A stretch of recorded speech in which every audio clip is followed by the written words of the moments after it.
Here is a review of the entrance ticket you worked on for lessons 71 and 72. This is like the quiz tomorrow. So problem number 1 says to find x. So what I am looking for, I'm going to set up a proportion, and what's missing I'm always going to put in the upper left hand corner. So x is to sine of the opposite angle as, and I'm going to give you one other pair for sure, 16 is to sine of angle 89. And so if we want to solve for x, we have x divided by sine 64 on the left-hand side. I'm going to just multiply by sine 54, excuse me. And when you do that, you're going to put this in your calculator over here. You're going to get 16 times sine 64. I would get an answer for that.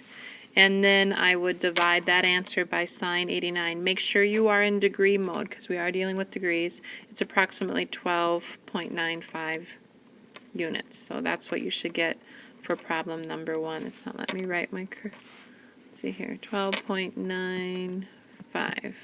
Okay.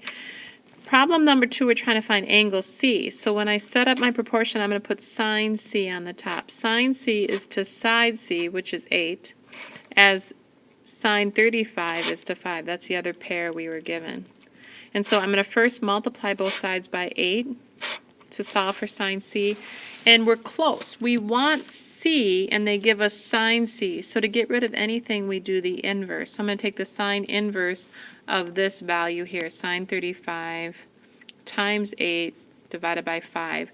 Find this decimal, then to sine inverse. So measure of angle C is going to equal 66.6 degrees. If you don't put in your calculator correctly, you're not going to get the right answer. The next problem says to find side A. And so I'm going to do A is to sine of the opposite angle, as 27 is to sine 95. Now the opposite angle we can figure out because it's 180 minus the other two sides added together.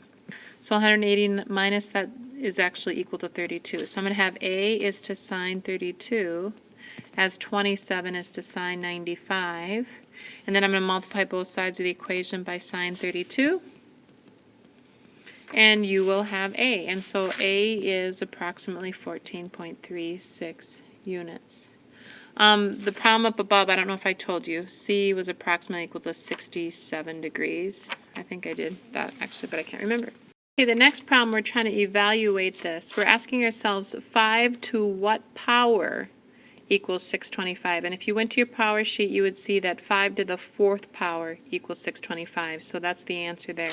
If you didn't want to do it that way, another thing you could do is you could write log base 5 of 5 to the 4th. Remember, these are inverses of each other, so it would just equal 4. So there's a couple different ways to look at it. Number 5 actually comes from lesson 64. If you want to write that as an exponent, you take your base, which is 3, raise it to your exponent. Remember, logs are exponents, so 3 to the negative 2 equals 1/9, that value right there. That's how you switch it to exponential form.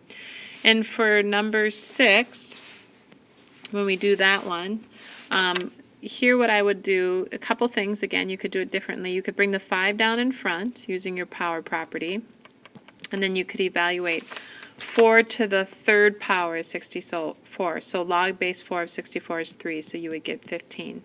So that's one way of looking at it. The other thing you could do is just rewrite 64 as 4 cubed, raised to the 5th power, which is log base 4 of 4 to the 15. And again, remember these are inverses of each other, so your answer would just be 15. So either way, you're going to get 15.